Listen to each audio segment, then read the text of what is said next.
Sorry if I'm interrupting any conversations. I'm going to go ahead and get this started. It's supposed to start at 7. It's now 7:20. I don't want to keep these guys here working any later than they have to.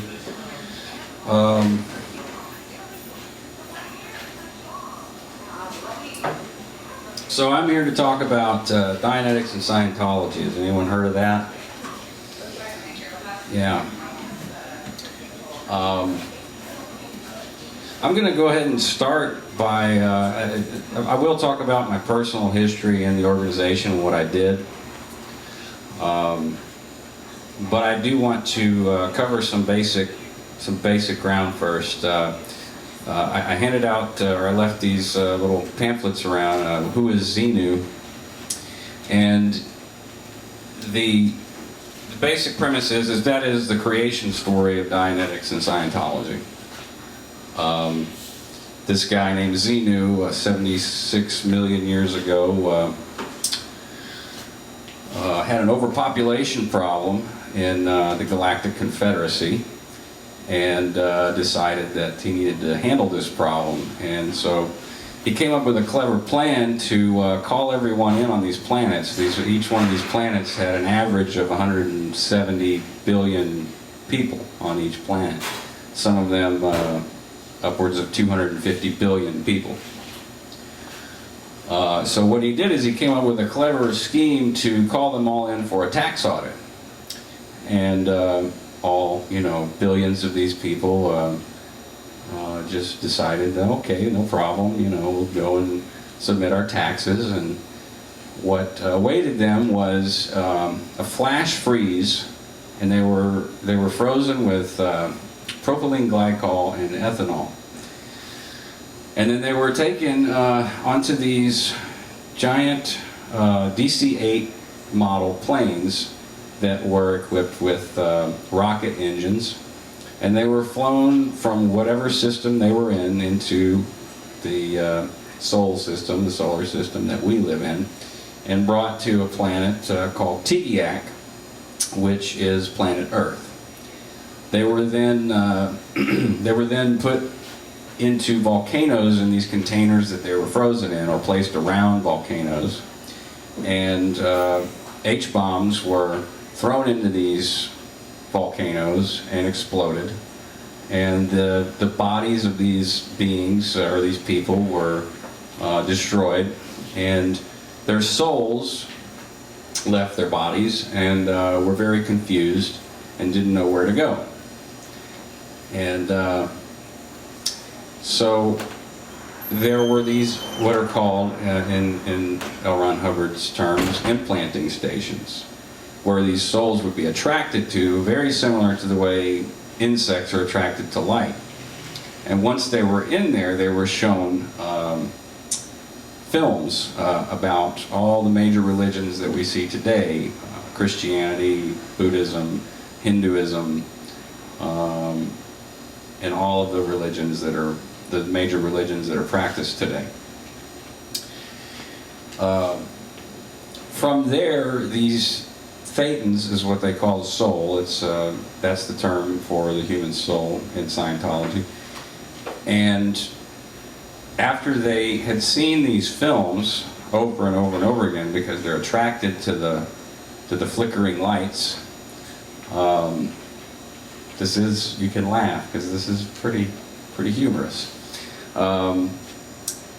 They got confused and they started to believe these films they were watching, and they began to attach themselves to human beings all over planet Earth, and they were, in L. Ron Hubbard's terms, not rehabilitated spiritual beings. They were lost, they were confused, they didn't know that they could hold a body, and this was all by Xenu's design because of the overpopulation problem. Sound good?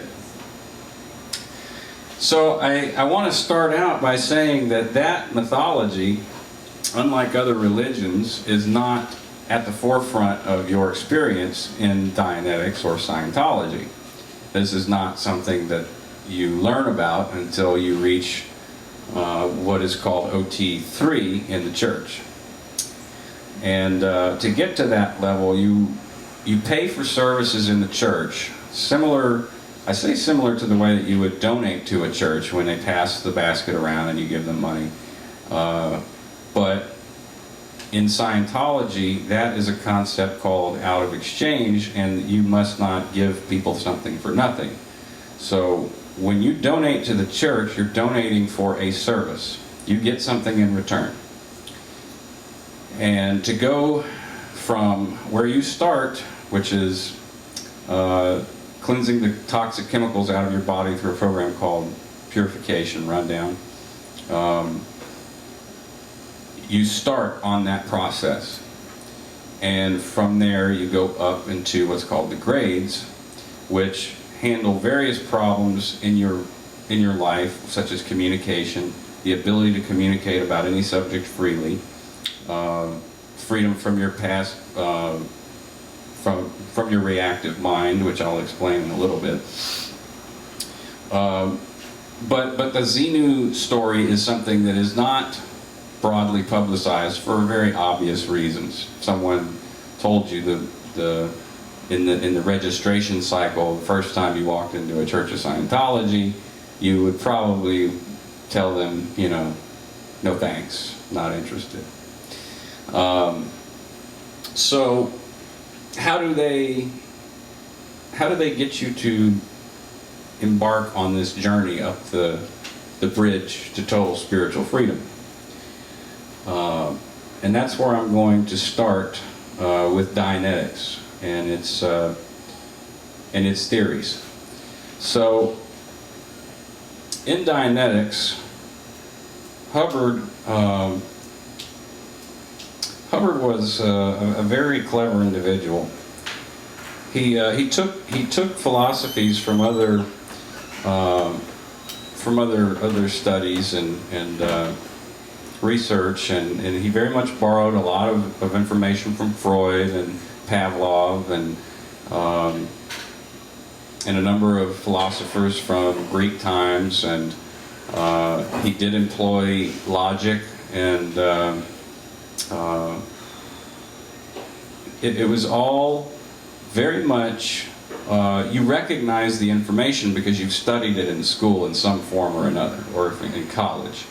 So I guess the theology of it, if you're reading Dianetics, there's some plausibility to it in that you hear many of the things that you've heard elsewhere, but not in such simple terms. He breaks it down into very simple terms so that the layman can understand. And he goes through great pains in writing, in the way that he writes, to convince you that he's the everyman. He is the guy who wanted to break everything down into simple terms so that anyone, no matter if they're, you know, a particle physicist or a religious scholar or, you know, someone who you know does roofing or any job, any class of life, can confront their the reactive mind and remove the emotional and physical stresses that have occurred throughout their life. And what he explains in book 1, and there's 2 books in Dianetics. Book 1 covers the somatic mind and all of the terminology that he uses to describe how things affect you in your life in terms of your emotional stresses, your triggers, everything that happens around you that causes you to be the person that you don't want to be. And he singled it down to a single principle, which was survive. And he posited that every individual is ultimately trying to survive to a greater or lesser degree on a number of dynamics. And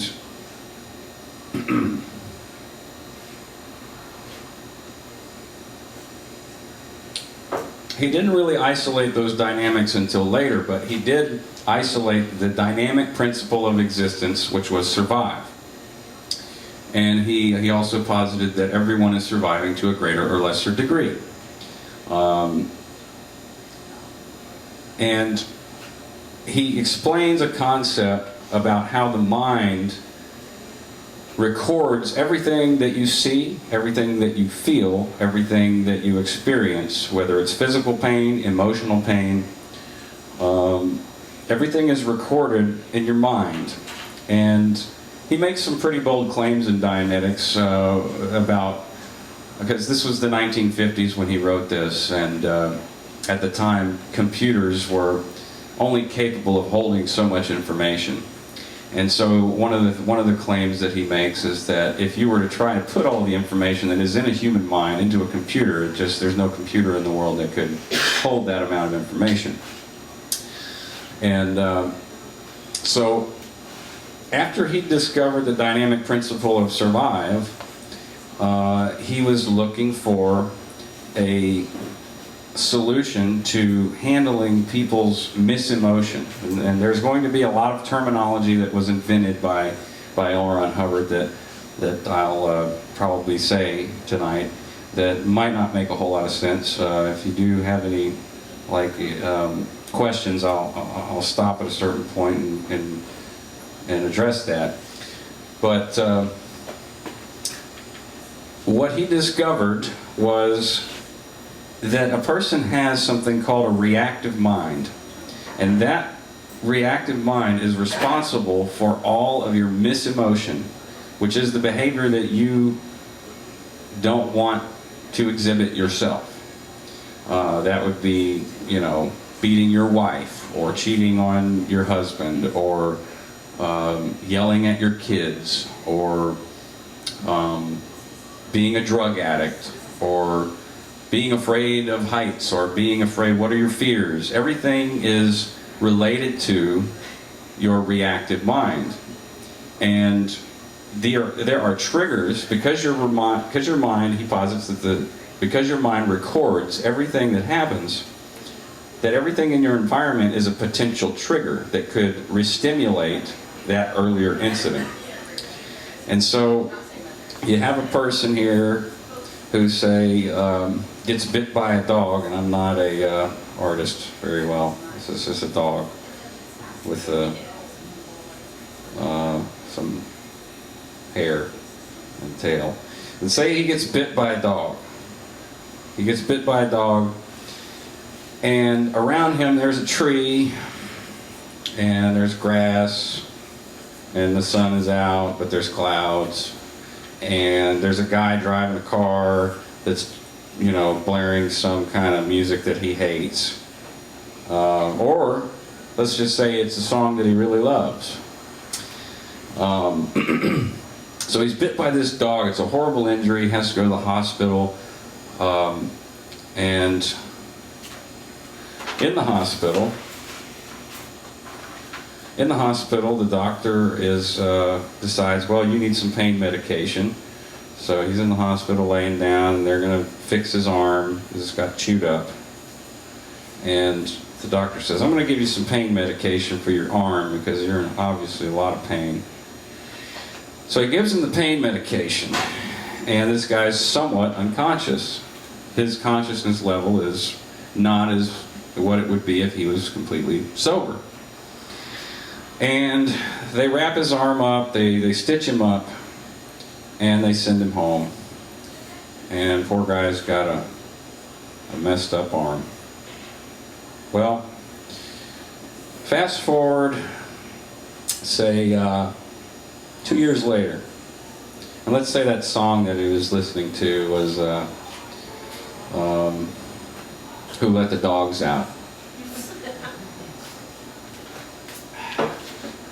Alright, so he's walking down the road, and his arm's healed. He's got full functionality of his arm and everything. Of course, his cast isn't there. I don't know why I drew that, but he's walking down the sidewalk. Car drives by, and is playing "Who Let the Dogs Out?" Who? Okay. So he's suddenly he gets a pain in his hand, and his arm starts to hurt, and And another thing the doctor said right before he gave him the pain medication was, you know, you really should be careful when you're walking outside. You just never know what's going to happen. It's a crazy world. So he gets this somatic, which is another term that's in Dianetics, and his arm hurts, and he gets a headache, and he feels sort of dull. He feels like not fully aware, not fully conscious, and he doesn't know why. He's just, you know, his arm hurts, and he's got a headache, and, you know, poor dude. So, in Dianetics, Hubbard further postulates that what happened to this individual was that in his mind he's got these mental image pictures from early childhood all the way up to adulthood. And in these mental image pictures, and this is pretty close to how they explain it in the introductory Dianetics videos, in these mental image pictures, think of this as a movie reel. From moment to moment in your life, second to second, you are recording everything that's going on in your mind. And that includes all of your physical sensations, all of your emotional sensations, and any physical pain or emotional distress, and all of your perceptions. You know, the light on the wall, the light shining against the wall a particular way, the glare off of the wall, the color of the room, the pictures, the books that are right there on the wall, this door handle, this mic stand, the fan blowing, the fan turning, and at the rate at which it is turning. All of these things are part of that memory that you have associated with all of the memories in your life. But when you have an experience such as getting bit by a dog, then you have in that particular memory associated pain, emotional stress, commands, potential hypnotic commands that are able to be triggered in the future by experiencing a similar circumstance. So that tree that he was standing by when he got bit by the dog, if it was like a birch tree, well, maybe when he walks by a birch tree he just gets mad and wants to kick a dog, or he gets a headache, or there are many psychosomatic illnesses or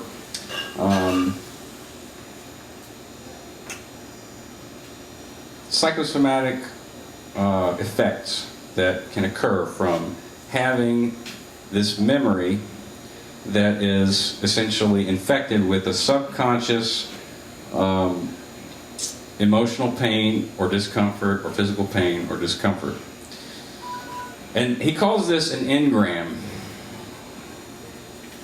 And in Dianetic therapy, he proposes and claims scientific proof that you can eliminate all of the emotion, the misemotion, the pain, by going through the incident again in great detail and going over it again and again and again and again and again and again until you remember every detail, the blue wall, the light shining, all of the lights, and how they're particularly angled and shining on the wall, all of the books. You might even try to remember the names of the books, exactly the direction the mic stand was pointing, how you felt when you leaned on your side, and the somatic of leaning on your heel. Every single aspect of this memory needs to be recalled for you to remove the ability of the negative effects of your reactive mind, so that this incident becomes merely a memory that you can file in your analytical mind. Your analytical mind has no concept of pain, misemotion. It's just everything is as it is. It's just a record. But an engram, which is in your reactive mind, has power and control over you in the present time and influences you in very negative ways, such as somatics, psychosomatic problems. You think you have, you think you have cancer. You're worried that your kid's gonna disassociate from you. You're worried that you're not doing the right thing. It's something that you've dealt with your whole life. You're worried about any worry, misemotion, negative emotion is all linked to your engrams, and they're all subconscious. They're below your consciousness level. So by Dianetic therapy, you are going in and you are confronting and looking at these incidents over and over and over again until you actually see every single aspect of that memory, and then you can look at it as it truly is, and it has no further effect on you and your ability to confront dogs. You're not afraid of dogs anymore because you went through the incident. You know there was a birch tree there. You know Who Let the Dogs Out was playing. You hate that freaking song, and you know. But now you know what? I didn't hate that song until I got bit by a dog. So now you go out and buy the record, or you don't. So this is the basic premise of Dianetics, and it is a pseudoscience. It's a pop psychology type pseudoscience, and however, it is easy to rationalize this concept for a lot of people. So those are engrams. Now you have another concept that he introduces called secondaries and locks. And a secondary is a picture in your mind, a mental image picture, that has something similar to what you experienced earlier, but isn't that initial incident. And so what happens when you run into a secondary, say I'm walking down the road, I'm the guy who got bit by the dog, there's a birch tree, but there's no car coming by, and I'm not wearing the same shirt, I'm not wearing the same shoes, but because that birch tree looks similar and familiar, I get re-stimulated and I experience some form of psychosomatic effect. And then there are locks, which are the same thing as a secondary, only that they do not carry any emotional or physical somatics that occur. They only link back to the engram itself. They don't make you feel any somatics. You don't get upset. You don't feel like your arm hurts, but it's a chain. Engrams start, and then as they get re-stimulated, they're either a secondary or a lock. So, let's see where I'm at here. All right. So how in the hell does this go? How does this get to the Xenu story? Well, we'll get there very quickly. So, as Hubbard sold many copies of Dianetics in the 1950s, Freud was still very popular at the time, and psychotherapy was a pretty common practice. A lot of people were going to psychotherapists with problems with their husbands. You know, there was a lot more domestic violence and abuse and things like this at that time. Society was different, and when you look at some of the photos of his seminars, you'll see a lot of women there, not a lot of men. It's mostly women. They're trying to deal with their abusive husbands, I guess. So, as he continued, okay, Dianetics was a #1 bestseller in 1950. And over the course of a few years and doing lots of seminars, he made quite a bit of money. And he was an excellent, he had an excellent personality. He was very charming. He was able to engage audiences very well. Very charismatic individual. But the sales started to slump in around 1953, 1954, I think. So he started, and he would do these Dianetic auditing sessions in front of people. It was very much like watching a stage hypnotist, where a woman would lay down and he would take her through an incident similar to this, and suddenly she would feel this. They would call it a reverie, a Dianetic reverie, where she would wake up and she would feel. And keep in mind, he did say that this was not hypnosis; it was reverse hypnosis, that you were waking someone up. The reason he thought that was because as you're confronting an incident over and over again, you're taking that reactive memory, which is in your subconscious, and putting it and refiling it into your analytical mind so that you remember everything that happened, all the details. And I don't know if you've ever had, I mean, if you have kids, you might be able to relate to this. And you might relate to it in other ways too, with coworkers possibly that ask you repetitive questions over and over and over and over again and just never shut up. Dianetic auditing is a lot of repetitive questioning. So after an hour or 2 or 3 of Dianetic auditing, I mean, I always felt a ton of relief. I'm tired of getting asked the same damn question over and over again.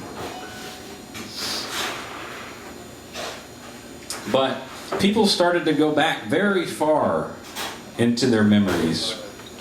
And, you know, people would go back to when they were 2 or when they were 4 or when they were, you know, 1, you know, having a memory of being in the crib and crying and their mother not coming to comfort them or soothe them, and feeling that horrible emotion of being abandoned and alone.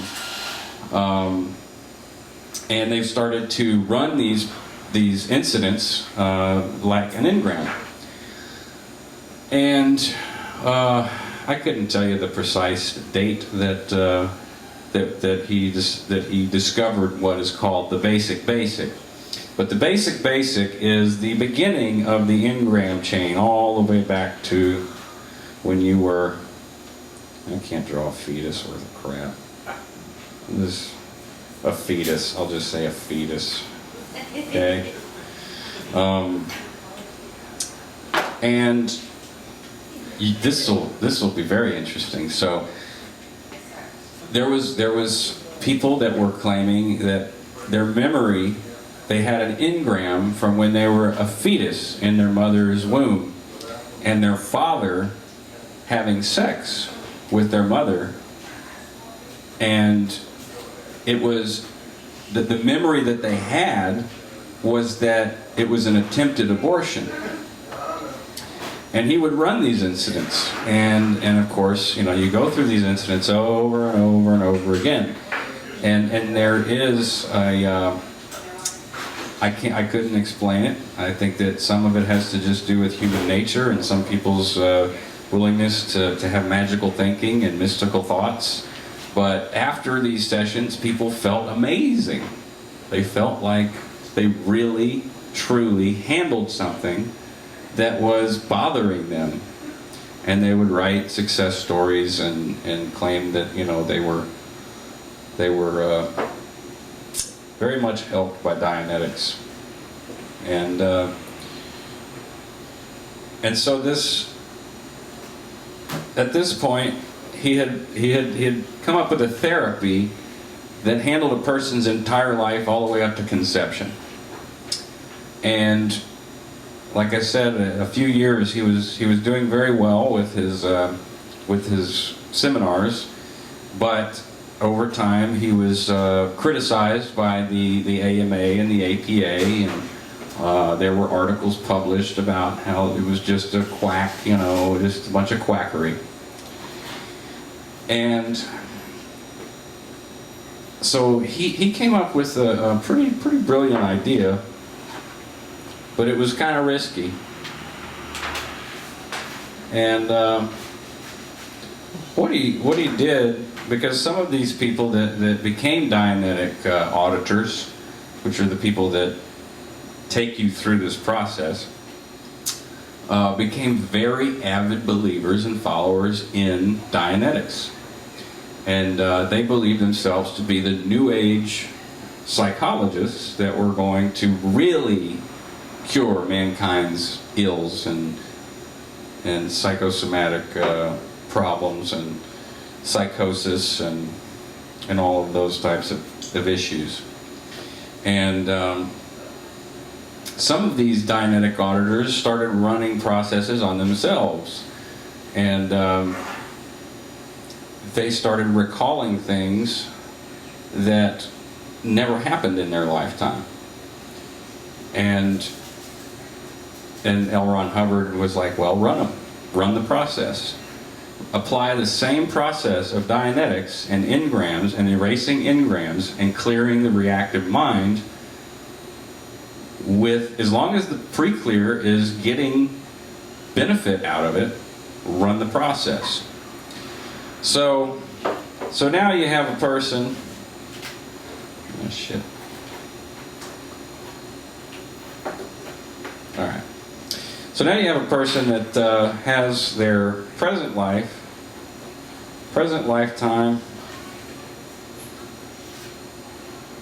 and let's call it, let's just do a little timeline like here. Okay, this guy, he hurt himself on a bike incident, broke his leg when he was, I don't know, 6. And at age 8, he busted his head open by falling from a tree incident. And then he got in a wreck when he was 16, wreck. And then when he was 25, he got divorced. And there's a bunch of incidents in between. But this is this person's present lifetime.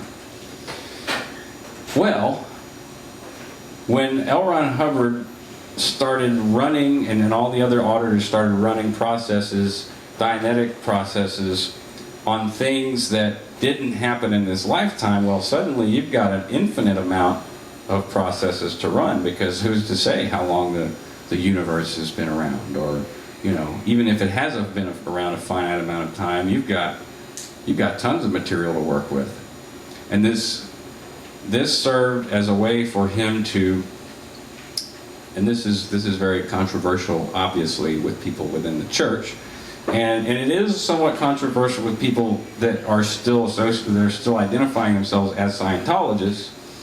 But when you have this present life, and then suddenly you have all this stuff, even if it goes back 1,000 years, then you have pre-clears coming in the door that you can service for quite a long time. You can get a lot of money out of them. You can do a lot of therapy. And so, since it was a past life deal at that point, and he was running past lives, and people were getting spiritual benefits out of it, or many claims that people would, remove their glasses, throw them in the trash, and never have to use them again because they ran an incident that at some point in their past life they had their eyes gouged out by the Spanish Inquisition, or they had their heads crushed by a rock when they were hunting buffalo in Transylvania or something, whatever.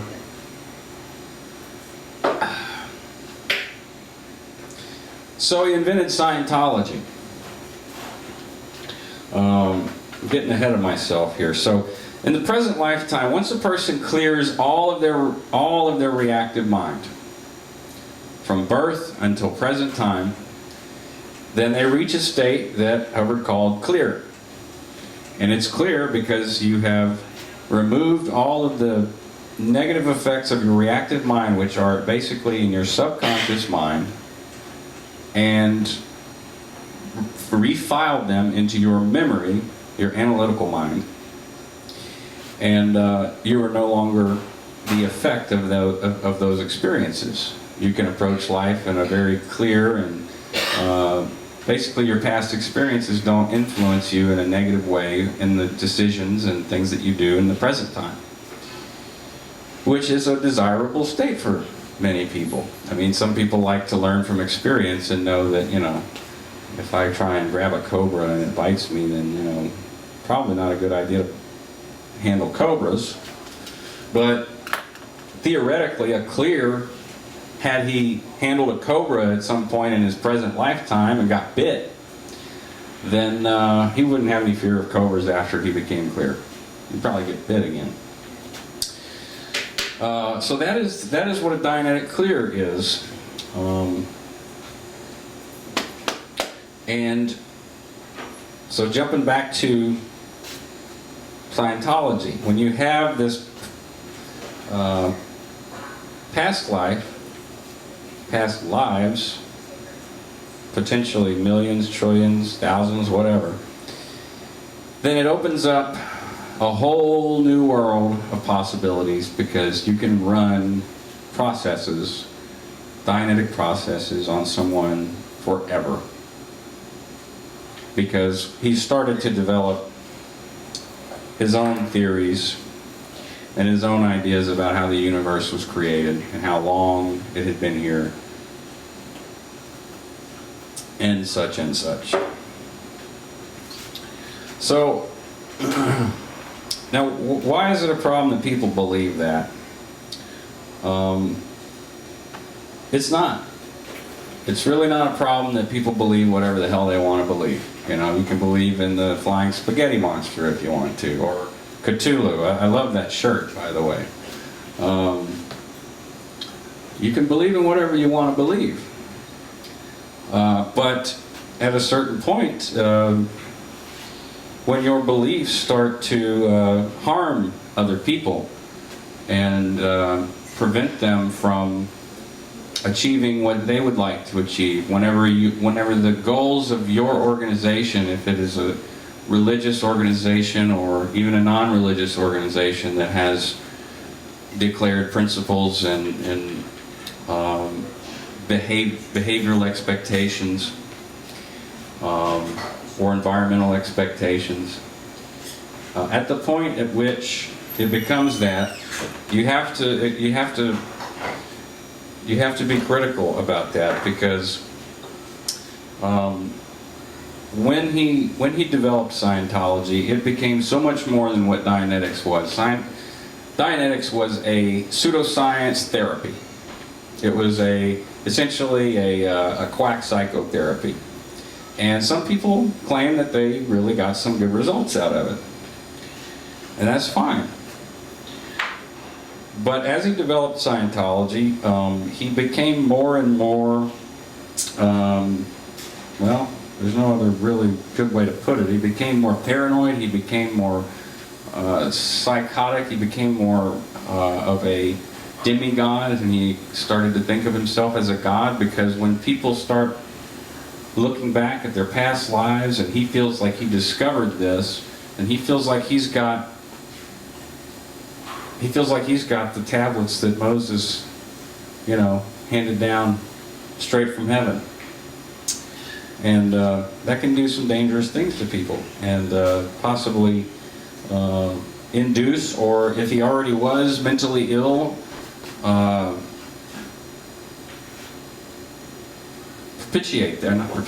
promulgate that. And that's exactly what he did. He started writing a lot of policies and HCOBs, which are called Hubbard Bulletins. And these bulletins were his new discoveries. And as he would look over the pre-clear folders of the people who were undergoing now called Scientology auditing, he would claim to look for similarities and particular incidents that were affecting the whole of mankind. And he isolated and discovered every one of these HCOBs. This is just kind of funny. Every one of them ends with this very self-aggrandizing proclamation that he was, he's your friend and he helped you, he's your friend, and thank God that I found this for the both of us, because now we can both get the hell out of this hellhole. You know? Every single policy letter is like that. Now, how do you get into a situation where you read this stuff and you're like, okay, cool. Well, that's where thought reform comes into play, and you'll see thought reform as I've been learning about it. And I'm actually, to be honest, I'm new to this. You know, a couple years ago, my wife was diagnosed with Asperger's syndrome, and up until that point, although I was not a out there Scientologist, you know, telling everybody I'm a Scientologist and I apply Scientological principles and whatnot, I still thought like a Scientologist, and I was still applying principles that I had learned to see if they actually worked in real life. Because when you leave a cult organization, the world outside seems like the cult. Not, you know, it really does. It seems like you're in a foreign world, and you feel like if you submit to the whims of society, that you become a cult member, and you feel that your eternity or your spiritual freedom, or, you know, in Christianity or other religions, you feel you're going to hell or you're doing Satan's work or whatever. But in Scientology, it's more like you feel like your spiritual freedom for eternity is at stake.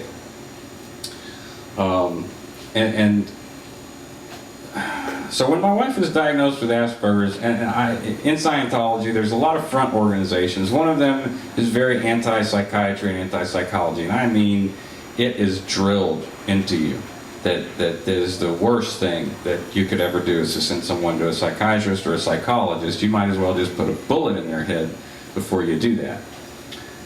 And that's a common thing with cults. They instill fear and phobias. They isolate you from your family and friends, and they, how y'all doing? How's it going? Great. Talking about cults.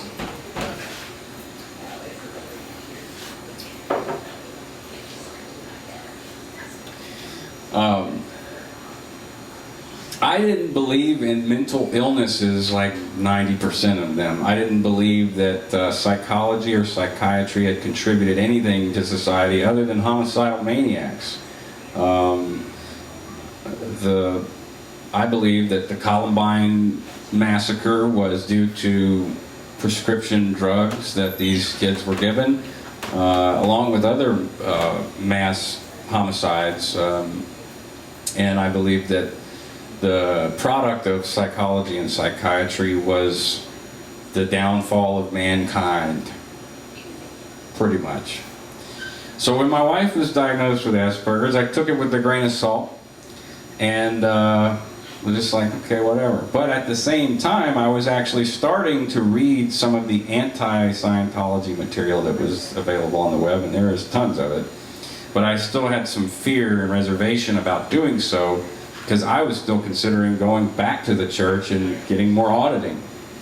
You know, I'm thinking that my reactive mind is causing me to make myself defect from the church. So, about a year goes past, and I start reading small bits about Asperger's syndrome, and I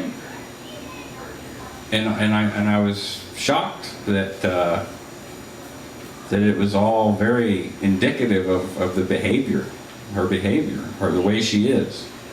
The lack of empathy, the mind blindness, not being aware of someone else's state of mind, the intense social anxiety and social isolation, and the need for routine, to do something the same way every day or do the same thing the same way every time. And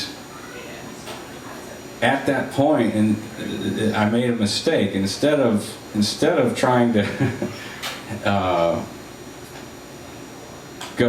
start reading more about it, or to try to understand more psychology and psychiatry, what I started doing was reading more about the negative viewpoints of Scientology, the people who had left the church. I started reading about a man named Mike Render, who was a very top level of executive for the church for 36 years, and he had defected, and another guy, Marty Rathbun, who was second in command of the church, had defected. And it was all encompassing. I spent probably almost 18 months trying to read and digest that information and put it together for myself. It was extremely confusing, but at the same time, I'm still trying to learn and cope and deal and find ways to make the relationship with my wife better. But there was too much going on at one time. It's a lot to process. That's a lot to process. So, all right, and I'm getting a little off track here. Why is it a cult? Well, if you look at other cults, I'm going to bring up a reference here from Margaret Singer. She's a doctor that has studied cult behavior for many years, and she has simplified it to 6 conditions for thought reform. And like I said, thought reform is everywhere. It doesn't matter where you're at. You could go to work at Starbucks and experience thought reform. A lot of corporate companies have training programs that are meant to modify your behavior, modify the way you interact with others, possibly isolate you from other areas of the workplace, and so it's everywhere. Thought control and thought reform is everywhere. But where I'm going to be going next is, how is it so destructive? One of the things, the first thing that you want to do to reform someone's thought is to keep them unaware of what's going on and how they're being changed. And when you begin your journey into Dianetics or Scientology, whichever you come to first, a lot of people get in through Dianetics and then get into Scientology. It's a slow process. It's layer by layer, and they do it by building agreement. And they have a very clever little trick or concept that is somewhat applicable in real life.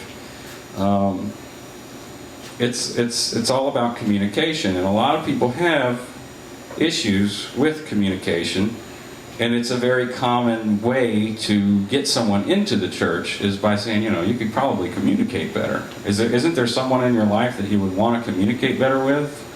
You know, you don't get along so great with your parents, or maybe you get along okay, but it could be better. So there's a little thing that they do in the communication course, which is one of your first steps. And they show you this triangle, and they say that this is what communication is: affinity, reality, and then communication.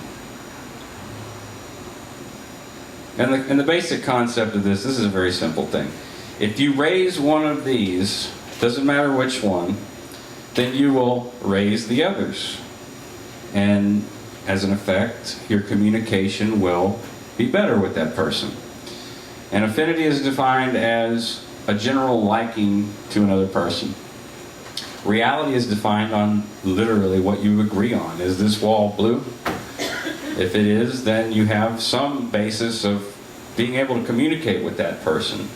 But say you had a schizophrenic person here who thinks that this wall is orange and that's a giant sea monster, and then there's a pink elephant, and there's all this stuff going on. Well, if you have no reality with him on that, then you're not going to be able to communicate with him very well. You're just like, yeah, okay, man. And then, what are you going to talk to that guy about? But you say, yeah, man, that sea monster, boy, he's like, do you see the shit coming out of his ears? Do you see those like big nuts that are hanging? And do you see the pink elephant? It's like changing colors now, or do you see, and he might really engage you in that. And to be quite honest, I have engaged people in Los Angeles. There's quite a lot of crazy people in Los Angeles that just walk around on the street day to day. And I have engaged people and used that concept and been able to sit there and talk to them. Now, the conversation was crazier than, you know, well, nuttier than squirrel shit. How about that? But this is not too crazy to think of. This is not a crazy concept. This is something that could work for you. And the really powerful tool that they use before they teach you anything is that what is true for you is true for you. And that is all. What is true for you is true for you. You can take this and use it, or you can't. You can toss it, you know, discard it. Maybe there's something else that you might find that works.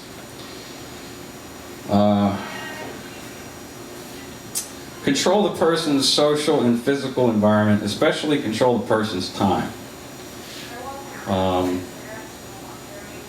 This should be pretty obvious of how that is a cult. You know, cults want to control every aspect of who you are, where you spend your time. You know, they want to keep a close eye on you because they want to keep you close to the herd. There's different methods that they'll do, but that's a crucial aspect of thought reform.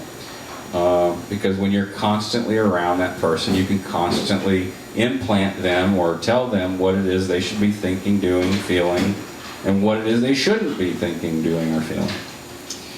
Systematically create a sense of powerlessness in the person, and you can see this in 12-step programs. You see it in a lot of Christian organizations and in a lot of religions. You know, you have no power. You can only give it to God. Manipulate a system of rewards, punishments, and experiences in such a way as to inhibit behavior that reflects the person's former social identity. And so those first 2 points are very crucial to this step, because once you have complete control over a person's time, and you are, I forgot the third ones. When you convince them that they have no power, then you can sort of start to strip away their personal identity and create a new identity based on the beliefs that you are trying to implant in this person. Manipulate a system of rewards and punishments and experiences in order to promote learning the group's ideology or belief system and group-approved behaviors. Big part of it is being part of a group. Cults like Heaven's Gate, every single one of these guys had what's called a check partner. They couldn't do anything. They couldn't go to the store. They couldn't pack their luggage. They couldn't open the door to the freaking car without their check partner. And that's because they wanted to be a part of that group. And it is part of the manipulation and control. And there are rewards and punishments for doing or not doing those things.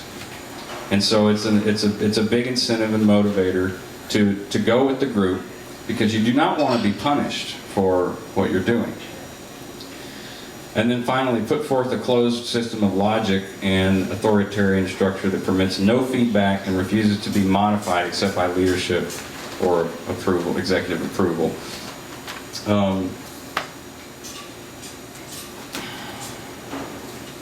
Basically, in a cult, there is a person who is your God. And in Scientology, that is L. Ron Hubbard. And in Heaven's Gate, that was Marshall Applewhite. And in Jonestown, it was Mr. Jones, Branch Davidians, Moonies, whatnot. A couple quick things in addition to that are very powerful mind control tools are something called thought stopping, and that's related to language very much. They load the language, and after they've, basically indoctrinated a person, there are terms, it's usually language related. And just for fun, some examples of some thought stop. Well, we'll go what thought stopping is, okay? because that's really important. When you have an evil thought, or you have a thought of leaving, or you feel like, that's not right, there is always going to be, in a very effective cult, there's going to be an explanation for it. And for as many behaviors as you can have an explanation for, as many reasons as you would want to leave, or depart, or get away from, or even if you just have a consideration that something should maybe be different, there are terms and language that only usually the cult can understand that explain what it is you're experiencing, why you're experiencing it, and how you need to go about handling that in the proper way, because leaving is never the right way to do it. Leaving is never an acceptable way to get out of an organization like that. And a big reason for that, especially in cults, is that there are a lot of abuses that go on in cults. So, fun little terms, Scientology terms, ones that I personally used or was, told that I, had issues with. Service facsimile. And back to the pages where the engrams, the little pictures like a film reel. Hubbard often referred to those pictures as facsimiles, similar to like a fax machine. So it's just a picture. And a service facsimile is a computation generated by the individual to make self right and others wrong, or to dominate or escape domination, and to enhance their own survival and injure others' survival. The computation will cause the individual to deliberately hold in restimulation. If you remember that word, from you have an engram, later on you remember something, it restimulates you. Selected parts of his reactive mind to explain his failures in life or in the organization or for himself or whatnot. So for example, a person may keep an old injury in restimulation so that his family feels sorry for him, looks after him, and whatnot. So, common thing on staff, when I was on staff, is, they'd say, we need you to go sell 35 books on Hollywood Boulevard. And I'm like, no, I'm not going to. I just sold 25 books on Melrose, and it's like 8 o'clock at night, and I don't want to be walking up and down Hollywood Boulevard all freaking night. I want to go home and go to sleep. Stop surf-facking. They shortened it as service facsimile. That's a surf fact. You're trying to make yourself right and others wrong, and your reactive mind is restimulating you, and you need to just no case on post. Another term, another language, the use of language to stop your thoughts. The purpose of it is to stop yourself from thinking. That's the purpose of it. So when you think about that, about language and how it is used in any religious organization, in any organization that you feel like is using thought reform, the language is so powerful because it can literally stop your thoughts. Whenever especially if you have respect for the person, especially if you've been indoctrinated and there's someone that you respect in the organization and they say, dude, you're surf-backing really hard, bro. And it just stops your reasoning and your critical thinking skills, and you immediately revert to this philosophy. Another word is significance, a word that's used in the special sense to denote any thought, decision, concept, idea, purpose, or meaning in the mind in distinction to its masses. The mind is basically composed of masses and significance. What the hell is that supposed to mean, right? Well, a significance in the thought-stopping aspect is that, say, I need you to go talk to this person and get them to donate $10,000 for the renovations of this church. And I'm like, well, I don't think I can. I've only talked to that person 2 or 3 times. I don't know if I can get them to donate that much. Well, you just have a significance on it. So, you know, knock it off and go get that $10,000. You have a significance on it.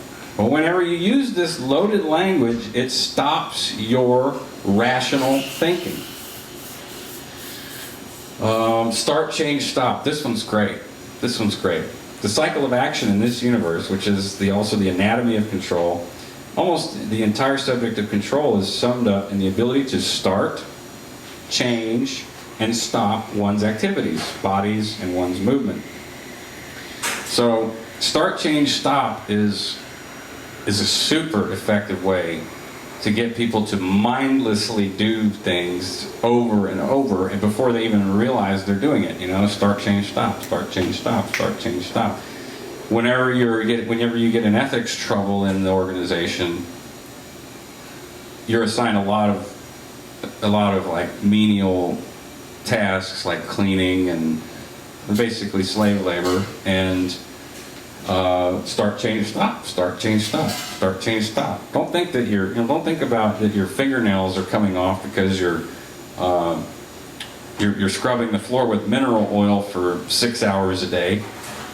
Start, do it, stop. Okay, now you got to paint the wall. Start, do it, stop. One thing after another. It's robot, you know.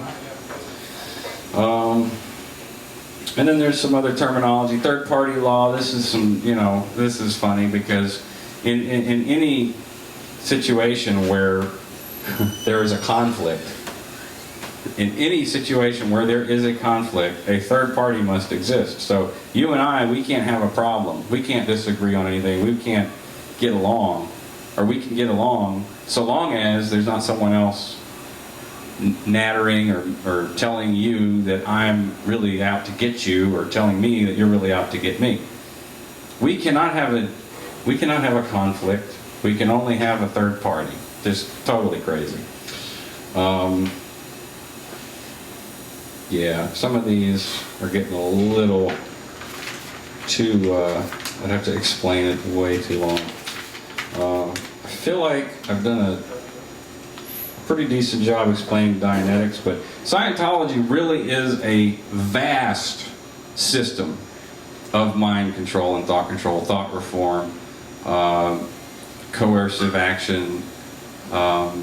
There is a lot of self-hate whenever you are a staff member and you're involved in the church, because everything that you have an issue with in the church is never a problem with the church. When you're studying on course and you like, I don't really agree with this. Oh, well, the supervisor comes along and says, do you have any misunderstood words? Well, no, I don't really think I do. I mean, there's and then there's the, and then there's as and of, and they'll make you word clear those definitions. I've had to word clear a. That's pretty fun. That took about 6-7 hours to sit there, and because when you word clear, you look at each definition and you make sentences with until you can have a clear conceptual understanding. You have to give an example, most of the time 10 to 20 sentences of each definition. So when you get a word like a, it's and that stops you from finishing what you're trying to do. Like, they'll be like, well, what does a mean? What does of mean? And those are some real doozies. But the point is that when you're studying and you have a problem or you have a disagreement, they will never acknowledge it. You are told to reread the material or to find your misunderstood word, and then you will understand.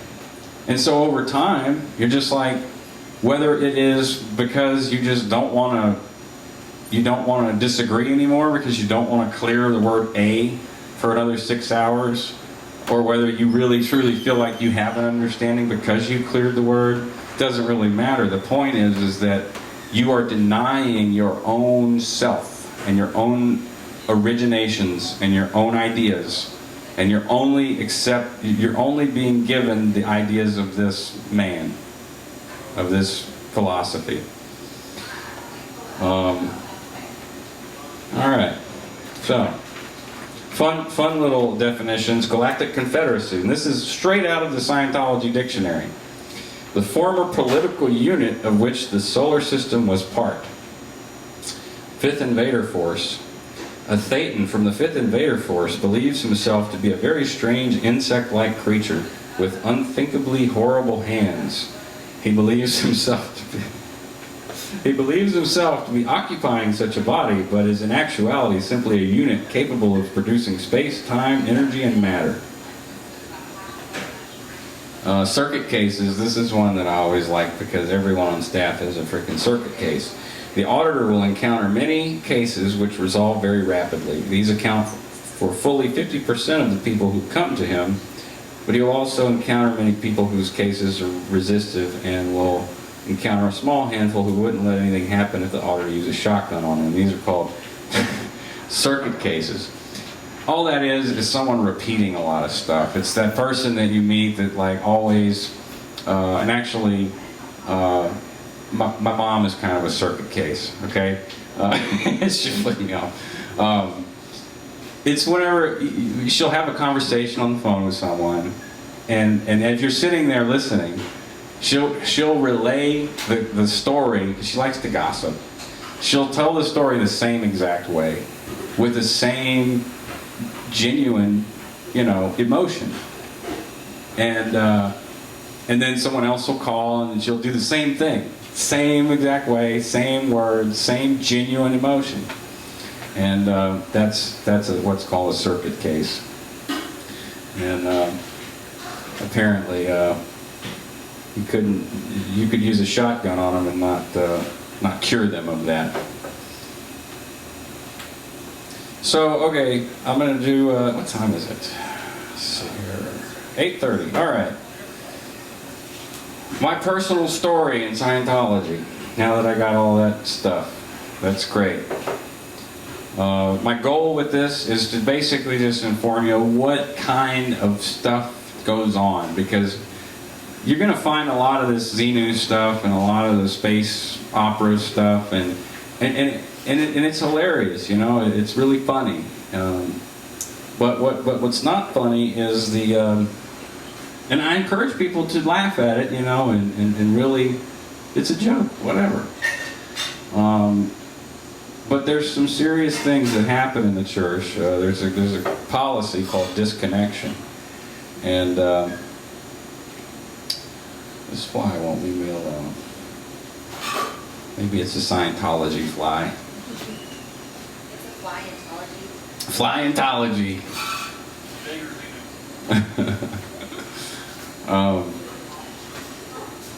I got into Scientology in 2001, 2002, late 2001, and I was having a pretty major problem, and I've had problems my whole life. But prior to getting into Scientology, I was traveling a lot on the road with some friends, playing music and doing lots of drugs.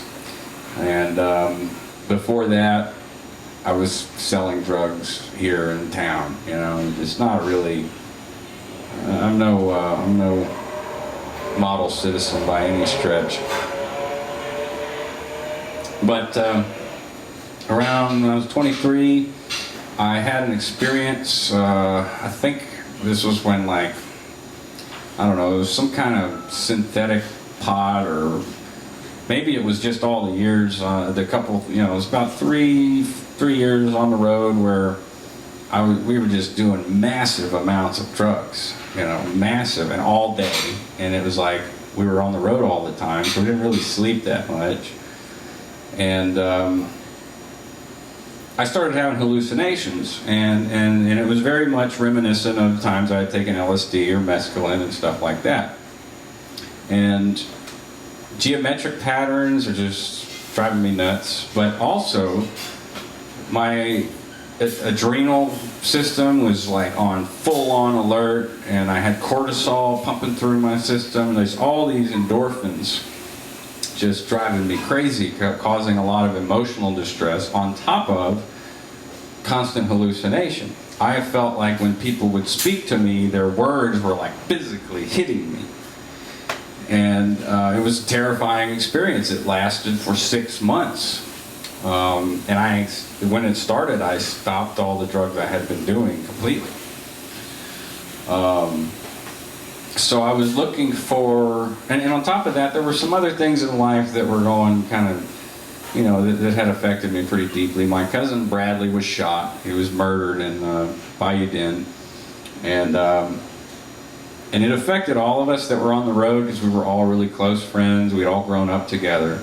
And after that, we kind of stopped touring. We kind of started doing other things. I went to work at Waffle House or whatever. And I'd come down for a visit and smoke this shit and then started having these crazy hallucinations.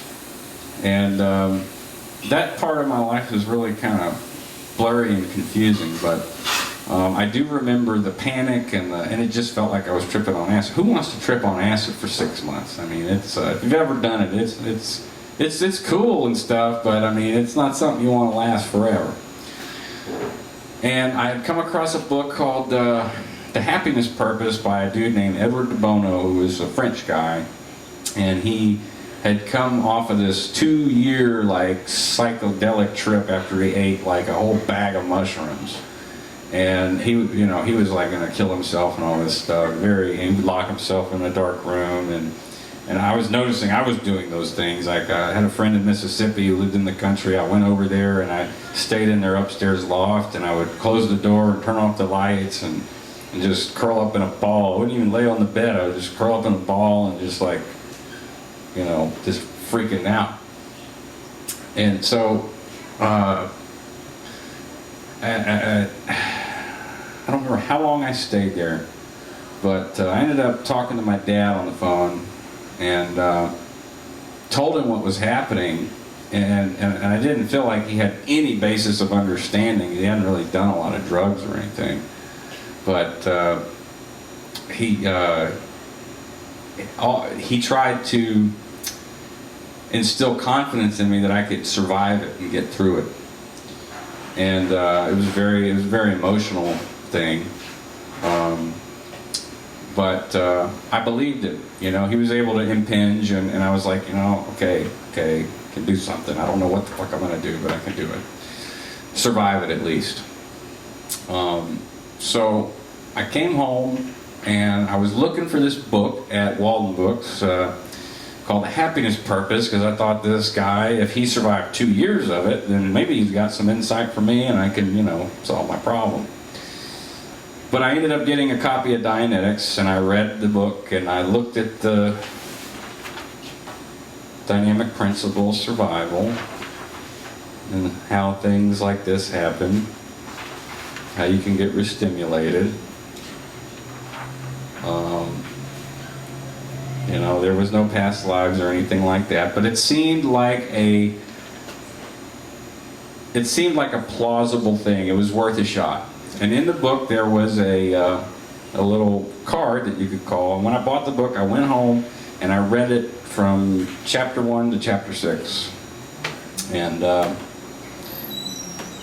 called the number, and a girl answered the phone and was like, "Yes, we can help you with that. When can you come see us? We have a program that will detox you, and you get all these toxins out of your body, and it should help you with that." And so I went and did the program, and they had me starting to do courses and whatnot, stuff like that. And I felt that it actually worked. I stopped having the problems with endorphins, and I wasn't freaking out as much. I still had the hallucinations, but it was becoming to where I could manage it. I found out recently that because Scientology is such a distraction, and because it's so like controlling, that many people who have schizophrenia or who have problems like that are very much helped by being distracted. So now I know that's mostly what that was. But they recruited me to go to Hollywood shortly after and open a mission and help with that, because the program that I paid for, that my mother loaned me the money to go do the detox, was like, $1,400. I felt an obligation to donate some of my time and sign a 2.5-year contract, because I got my life back for $1,400, and I, felt like that was a freaking bargain. When we arrived in California, we did a lot of the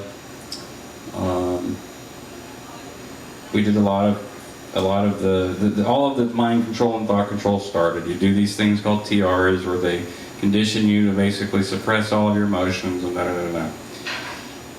I ended up raising probably $500,000 in 6 months on cold calls to renovate the mission, and started working with celebrities in LA to reg them for money. And but as time went on, I still had disagreements, and I was put into heavy ethics and sent back and forth from Ventura to Melrose to do hard labor and what they call sec checks, which is basically really intense interrogative type situations. You're sitting in a chair for 5 or 6 hours. Is there anyone you know that's connected to, are you connected to anyone that is antagonistic to Scientology? Blah, blah, blah, blah, blah, blah, blah, blah, blah, blah, blah, blah. And to be honest, after the whole period of going to being isolated from my family, my brother was there, but we were very much isolated the whole time. I became a believer. I developed that cult identity that I described, and the me that knew that some of the things we were doing were wrong, it was like, just a tiny little voice in the back of my head. And after 2 years, and ruining multiple people's careers and lives,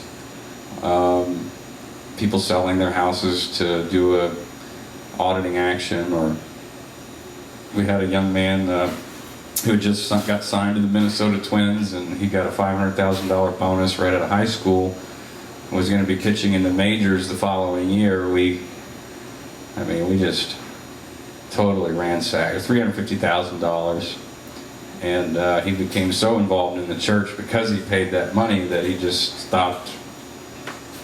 He didn't focus on his career.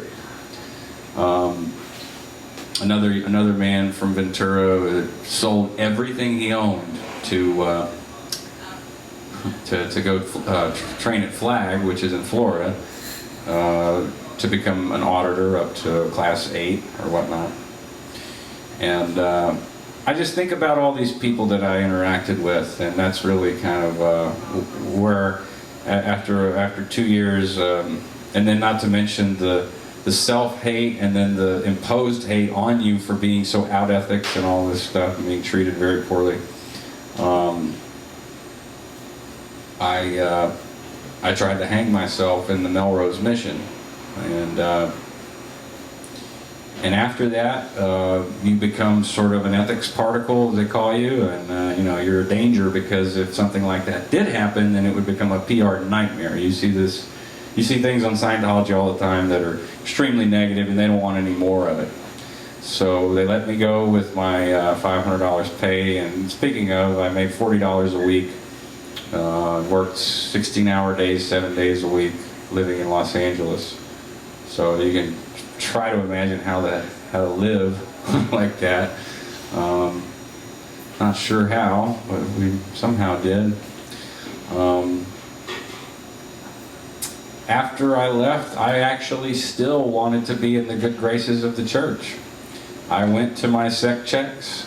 I went and did my OW write-ups. And at this particular time, I see this now, but in hindsight it's 2020, right? There were a lot of things that my ethics officer and my auditor were leading me to say about myself that were very introverting. That in OWs, you write this stuff down. You write it all down in your handwriting. And there are things that I didn't even do that I wrote down in my handwriting. I see this now as sort of, you know, we've got this on you, and it's a means to keep you silent and quiet for a number of years. And then let me tell you, I haven't said a damn word in almost 10 years. And I started about a month ago with a YouTube page, and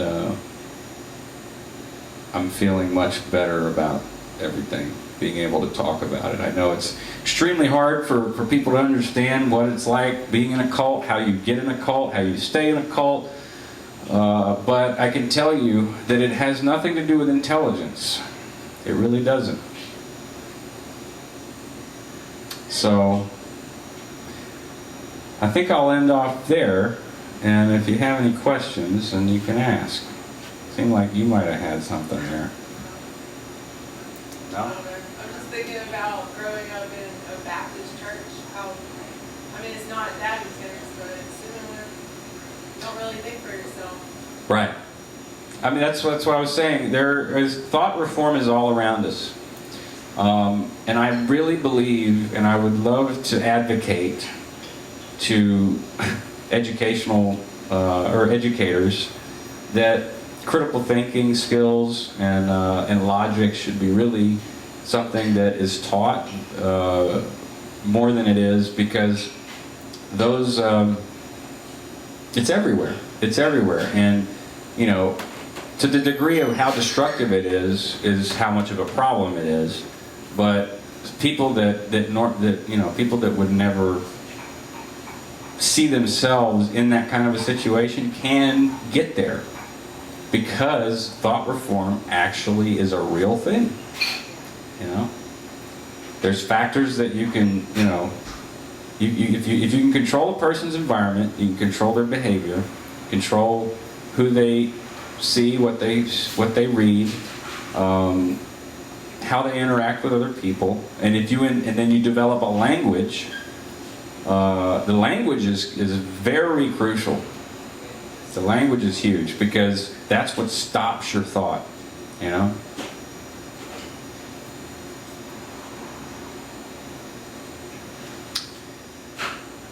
Marcus, I know that Tom Cruise was, well, I guess to my mind, he's the most vocal, or one of the most vocal Scientologists. And I know his wife, Katie, did not want her daughter raised that way. How did they indoctrinate young children who don't yet have all these horrible beliefs, or, you know, things that they regret that have made them feel? Well, the children are essentially just sort of dragged along through it. The children don't have a lot of relationship with their parents. For example, in Ventura, there were lots of staff that had children. They all had jobs.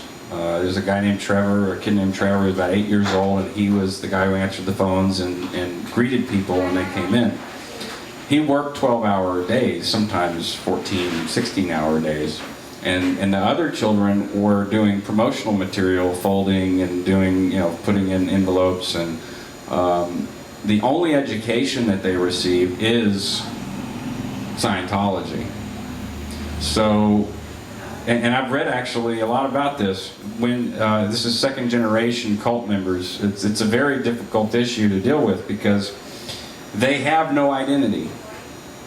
It's very, when people who are second generation cult members leave, their symptoms, and even first generation members, their symptoms are very similar to Asperger's, because they don't have, they're numb. You know, most cults, you know, they tell you to suppress your emotions and your feelings, because if you do, you might get someone else to do the same, and then before long everyone's like, screw you, I want my life back, you know?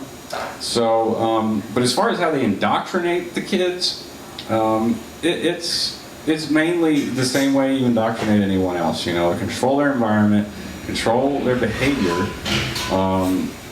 load the language, you know, it's all, Robert Lifton and this lady Mary, or Margaret Singer, did a lot of research about Meilu mind control, which is communist Chinese mind control.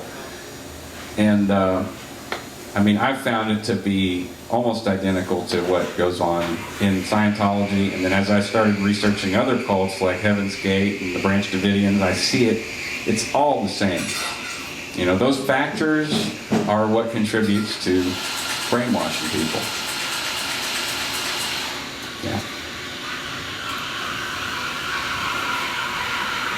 Any other questions, comments, concerns? When you're talking about like clearing these, what did you call them? Engrams? Yeah, engrams. I guess what came into my mind is like cleaning up your desktop. Yeah. You know what I mean? It's like you're not getting rid of these things, but you're creating subfolders and you're just putting them somewhere. You're organizing them, and that's a great analogy. Yeah. Yeah. Well, that's it. That's it.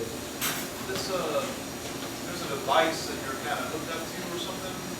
The e-meter. Yeah, I really didn't cover much of that, did I? Okay, well, the e-meter is this device that is used to, well, technically all it is called a galvanometer. It's 1/3 of a lie detector.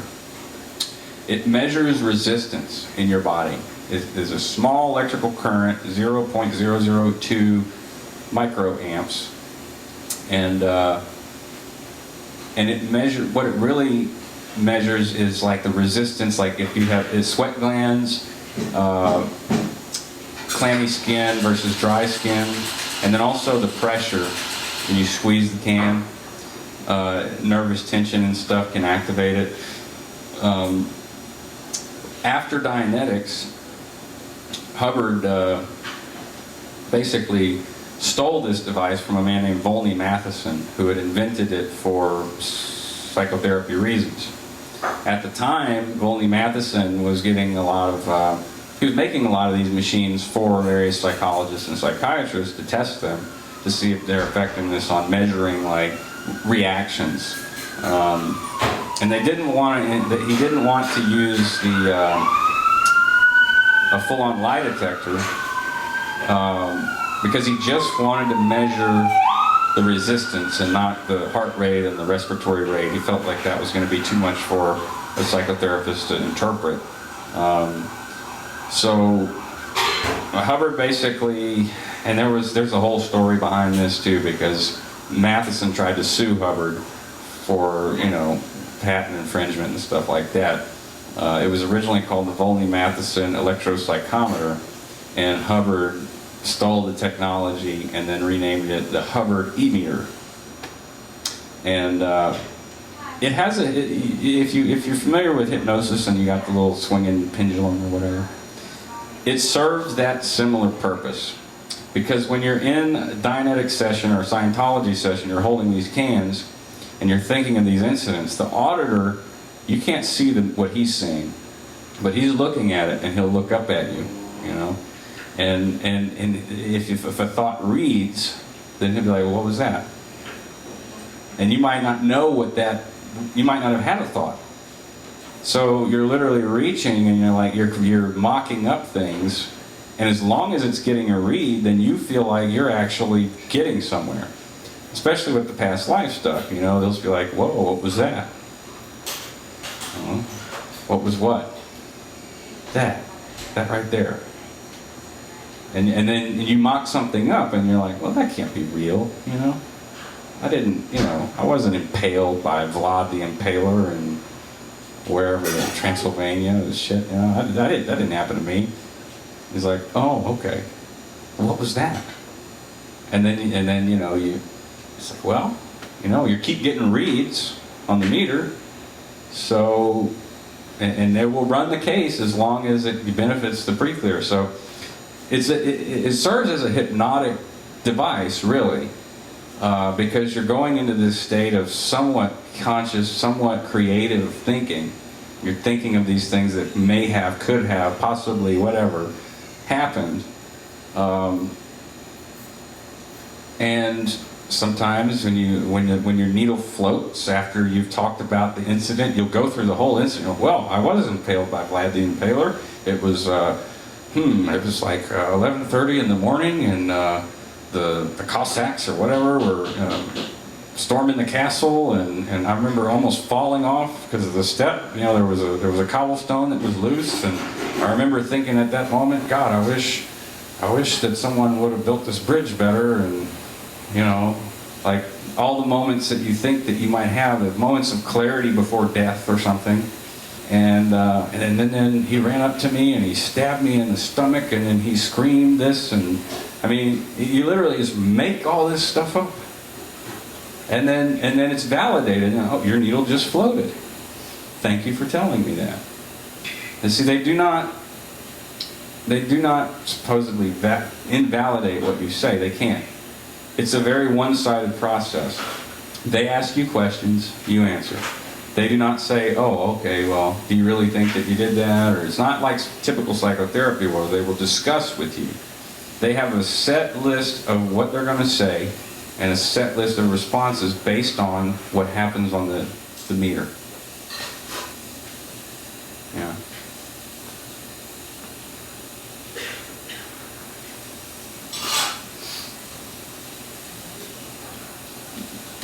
E-meters. Yeah, what you got? Is there any reason, in your opinion, usually when I hear Scientology mentioned, it's always associated with the West Coast, and at least in the media. Right. I don't know It's if a that- California Hollywood celebrity religion. Any reason? What would you have a take on that? Well, yes. And it's not just mine either. I just finished reading Going Clear, which is supposedly one of the most fact-checked books about Scientology. And there's a lot of information out there about things that Hubbard supposedly did or didn't do or whatever. I can tell you this, that his biography that is released by the church is total BS. But Hubbard knew what he was doing whenever he formed his church in California, in Hollywood, because he saw the value of having someone who is an opinion leader, and that's a term they use in the church, proselytizing their religion and showing that it's effective. And if you have a movie star or a famous musician who's a Scientologist, other creative types of people are, you know, they're open to the pseudoscience, pop psychology type thoughts or explorations, you know, like astrology or I'm not going to say Buddhism is pop psychology. I'm just saying they're open to alternative forms of, you know, thinking about the universe. They're what in psychology they call psychotic deviates, where they think a little differently about the world. And those are the people that a lot of times are attracted to Scientology. But he started Celebrity Center in 1963, I think. And from very early on, he tried to get celebrities involved because he knew that was going I to... thought it was intentional. Oh, absolutely, absolutely. And there's a policy about celebrities, and it's rumored that that Elvis had a copy of Dianetics. Well, that's true because Priscilla said that she found his copy of Dianetics, and that's what got her interested in getting involved in the church. But the rumor is there's a policy letter, and I read this policy letter, and it's concerning celebrities, HCOB policy letter, bulletin, whatever. And in this rumor, Elvis had come into a mission and wanted to get Dianetic auditing because he was having problems with drugs and stuff, and he wanted to go clear. And the registrar, and Elvis wrote a check and told the registrar, this check won't be good until Tuesday, but I'll come back Tuesday whenever, you know, I don't expect to get the auditing now, but as soon as the check clears, you know, we can start. Well, the registrar said no, like, you know, we can only take cash, or, you know, the check has to clear like now because we need the money now. And he said, well, screw you people. And he never went back. but there are very clear, yeah, okay, celebrities are handled completely differently. They are the elite class of Scientologists. And so a lot of them do not see a lot of the abuses and things that go on, or if they do, they are justifying it with the ethics technology that they learn. I was around quite a few celebrities, and I noticed that to be true. My friend, I was very friendly with Rachel Miner and Hallows, and I mean, they're not huge celebrities or anything, but they're a hell of a lot richer than I am, or probably ever will be. And I know that they saw some of the abuses that were occurring, but they justify it through the teachings of L. Ron Hubbard, because they see themselves as superior beings because they have success, because they are, you know, in the media, in the public, and have that influence. See, L. Ron Hubbard talks about artists as, you know, very capable beings, capable of more than the average person or so, you know. He doesn't directly say that, but it's very much insinuated. So, yeah, there's a reason. There's a reason why there's Celebrity Center in Hollywood, and there was a real reason why they wanted to build the Melrose Mission, and it was because a lot of the first generation, very successful Scientologists at Celebrity Center were having children, or had children that were friends with some of the celebrities that I was working with, and they wanted a place to have their own space away from Celebrity Center, because Celebrity Center was run by the Sea Org, which is a monastic, very hardcore organization, and they don't tolerate shit from, you know, 18-year-olds that want to party all the time. So it was sort of my job to be a somewhat undercover Scientologist, to go hang out with these people, but at the same time get them to give money to build this mission, this eclectic, like bohemian style mission, where there would be music and art and poetry, and develop this as sort of a miniature Celebrity Center, and bring in B-list celebrities to then move up to Celebrity Center. And part of my experience for that job comes from when I was in Nashville, and there was a time where I was working with celebrities out of Nashville, stage managing with different celebrities, so they knew that I was capable of dealing with celebrities in a mature and effective way. And some of the other people that were at the mission, they just get starstruck every time they see somebody. Well, I've heard the concept and term Dianetics for a long time before I realized it was connected with the Scientology, actually. Right. Over a period of years. And that's the idea. I mean, they have over 13 organizations that they don't want you to know are associated with Scientology. One of them is Narconon. We have one in Louisiana, and they currently are being sued. There's a class action lawsuit going on. And it's the same program that I did when I first got into the detoxification and stuff like that. They have educational programs, they have business investment programs, they have criminal rehabilitation programs, and none of it will say in any point L. Ron Hubbard, you know.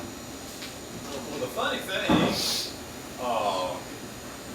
like a Sigmund Freud or one of his proteges could have done pretty much the same thing. Mm-hmm. If they had the mind to, because when you look at, put them side by side, you know, Freud had the id, ego, superego, and sure, reactive mind, analytical mind, Theta. Mm-hmm. Yeah, exactly. It sounds like a graphic novel or something. Yeah, no, I mean it's an amalgamation of tons of philosophies and the 19th century and early 20th century psychology and psychoanalysis. Absolutely, absolutely.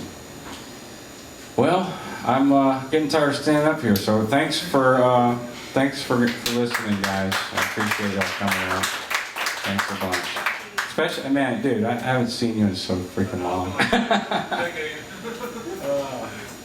of you, Marcus. Thank you. Good job.